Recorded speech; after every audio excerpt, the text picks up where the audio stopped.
Most fantasy writers can't actually tell you what they're writing. They'll hand you a label easily enough. It's epic, or maybe sort of grimdark, I think, but press one step further by asking what that label actually owes the person reading it, and the confidence evaporates. And that blank spot is doing more damage to unfinished drafts than weak prose ever could. Because there's one thing every reader absorbs in the first few chapters, mostly without noticing. And if your book gets it wrong, no amount of beautiful writing pulls them back. You see, every fantasy subgenre is, underneath the label, a promise. A quiet contract the cover and the first few pages sign on the reader's behalf, telling them what kind of payoff is coming. Epic fantasy promises one thing. Cozy fantasy promises almost the exact opposite. And the reason so many drafts stall out and so many genuinely good books still lose people halfway through is that the writer never pinned down which promise they were making, so they kept breaking it, blind. So this video lays out the whole list. Every major subgenre in order from the one you picture when you hear the word fantasy at all, down to the ones running the bestseller list right now. And for each, I'm chasing the same two things: what the reader actually shows up for, and how writers break that promise without ever meaning to. Let me start with the obvious one. When somebody who's never read a fantasy novel in their life pictures fantasy, this is what their brain hands them. A made-up world with its own map in the front. A farm boy who turns out to be the chosen one, off to stop a dark lord across 3 fat volumes. That's epic fantasy. Or high fantasy. And before anyone emails me, yes, those two terms get used to mean basically the same thing. If you want to split the hair, high points mostly at the setting. A whole secondary world separate from ours, and usually one where magic is prominent rather than rare. While epic is more about the size of the stakes. Most fantasy novels going for high or epic usually include the other as well, so I'm going to treat them as one for this video. Now, a bit of trivia that genuinely surprises people. The phrase high fantasy is younger than you'd think. A writer named Lloyd Alexander gave it that name in an essay back in 1971, decades after the thing itself already existed. Because the thing itself is Tolkien. The Hobbit in 37, Lord of the Rings in the mid-50s, and basically every secondary world since has been measured against Middle-earth whether it wanted to be or not. Brandon Sanderson, Robert Jordan's Wheel of Time, they're all building something massive on the ground Tolkien cleared. And massive is exactly the promise. What the epic reader is there for is immersion at scale, a whole consistent world they can move into and live in, and a victory big enough to matter after all that time. They want to get lost somewhere completely. So what kills it? Well, more often than not, it is the world eating the story. This is the trap I see most. A writer falls so hard for the map and the invented languages and the 9,000-year history that the actual plot turns into a guided museum tour. Pages of lore nobody asked for, and a chosen one so hollow the glossary has more inner life than he does.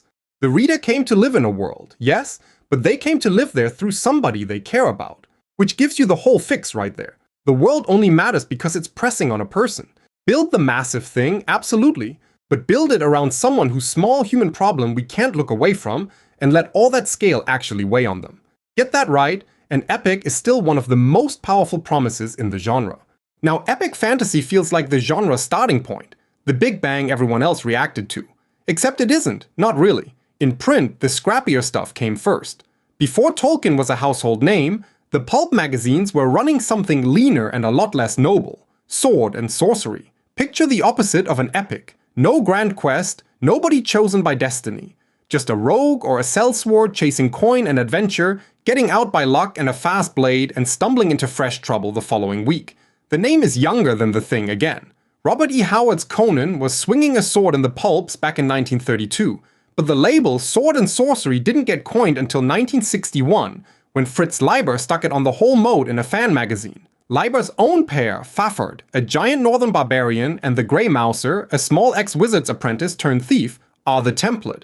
Two likable rogues loose in one corrupt city. No destiny anywhere in sight. And that's the promise, momentum and swagger, a hero with no homework to do and nothing to save but their own neck. The reader wants fun and a little danger, a story they can finish in one sitting and grin at. The thing that kills it is weightlessness. If your rogue can't actually lose anything, no stake, no scar, nobody who matters, then all those sword fights are just choreography and the reader checks out somewhere around the third tavern. The simplest fix works fine here. Give the scoundrel something personal to want or to lose on each outing. Keep the scope tight and the stakes intimate and the whole story suddenly comes alive. Notice what epic and sword and sorcery still have in common though: a hero. Different sizes of hero, but somebody you're meant to root for, somebody basically on the right side. Grimdark is the subgenre that looked at that and decided to burn it down. People think grimdark just means dark or violent or grimy, but it's more specific than that. Grimdark is fantasy with the moral safety rails ripped out. Nobody's clearly good. Nobody's protected by being the protagonist. Good intentions lose all the time, and the line between hero and villain mostly dissolves. The word itself, fun fact, started as an insult.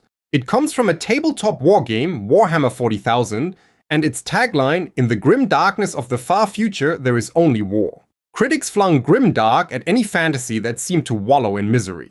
Then Joe Abercrombie picked the word up, put it on like a coat, and started calling himself Lord Grimdark. What the reader's there for is the absence of a safety net, permanent consequences, and the genuine tension of not knowing who makes it out alive. George R.R. Martin built an empire teaching a whole generation that being the main character was never a guarantee of surviving the chapter. Mark Lawrence will hand you a protagonist you're a little ashamed to keep rooting for and dare you to look away. But the place it sours is when the grimness becomes the entire point. Misery with nothing underneath it doesn't read as deep. It reads as numb. If everything is bleak and nobody hopes for anything and there's no warmth anywhere to threaten, the reader just goes cold and clicks off, because there's no contrast left to make the dark register.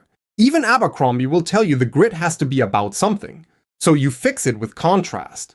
The darkness only works when there's something bright enough to lose. Give the reader one ember of hope or decency, then put it in mortal danger. That's the whole difference between grimdark that means something and grimdark that's just mud. And honestly, that's true of your story whatever subgenre it ends up in. You can't keep or break a promise you were never clear on in the first place. That's exactly what my free story compass is built for. A short field guide with 3 tools, the spark, the story promise, and the logline, that gets you clear on what your story is actually about before you write a word of it. It's free and it's down in the description. Anyway, back to the list. So grimdark drops you into a world with no way out. This next subgenre is built entirely around the way in. You know this one even if you've never heard the term. A wardrobe at the back of a spare room. A rabbit hole, a tornado that scoops up a whole farmhouse and sets it down somewhere magical.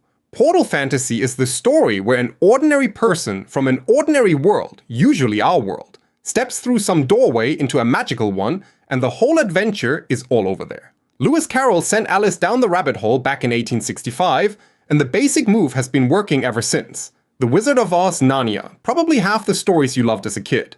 It's one of the oldest tricks in the genre, and it still works because of who it puts at the center. What the Portal reader gets is to be the visitor.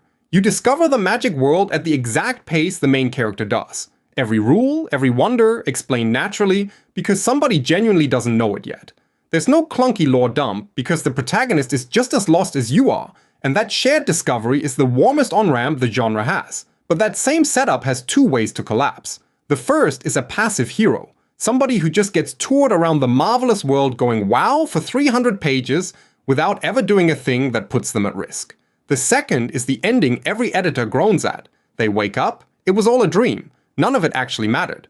Pull either one and you've told the reader the last several hours were a waste of their time. Both have the same answer.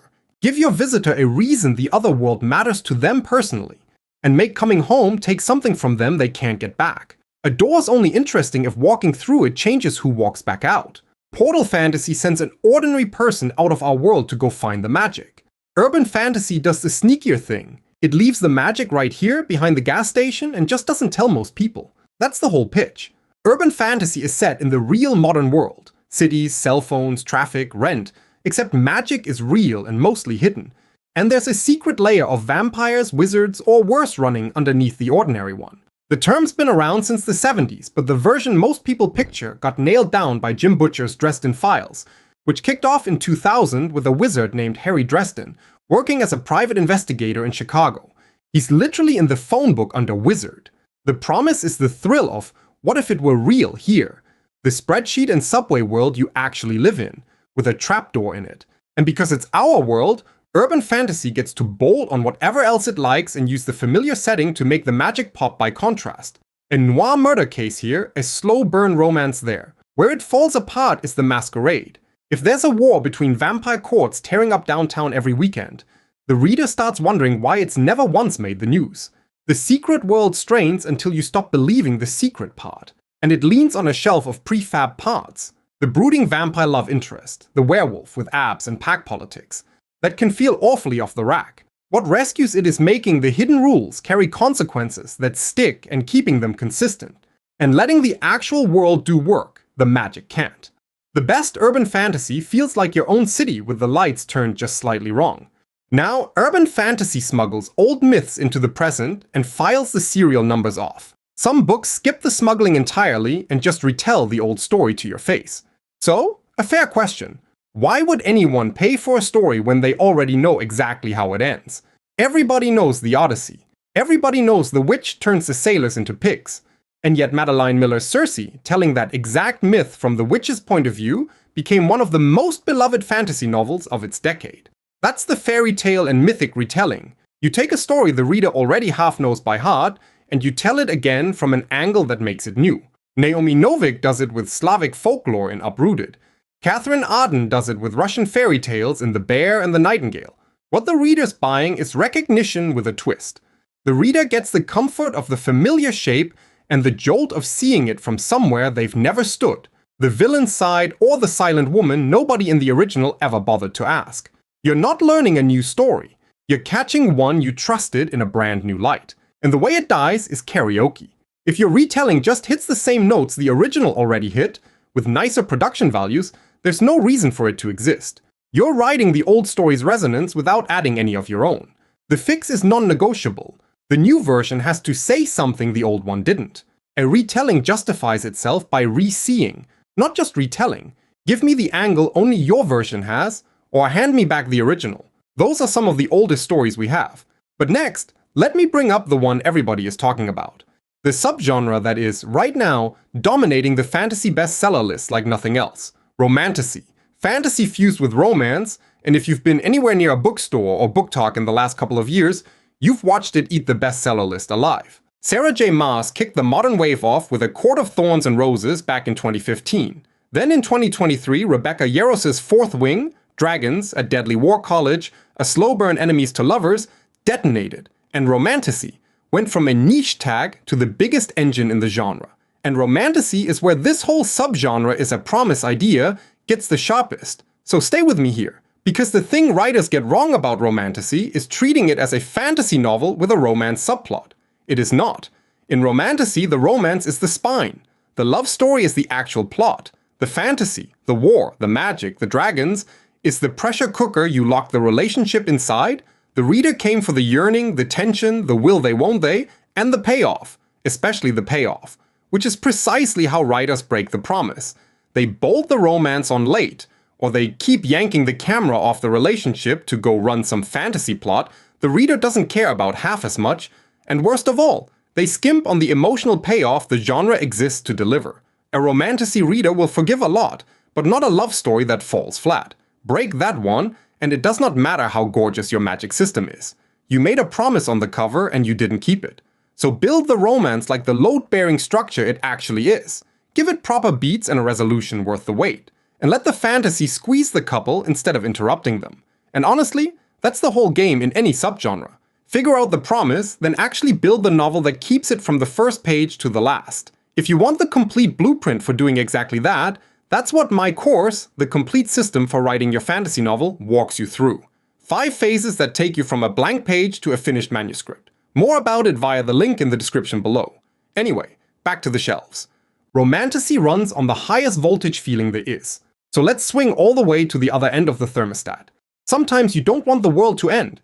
Maybe you had a stressful week, and now you do not want to watch a teenager haul the fate of civilization up a volcano.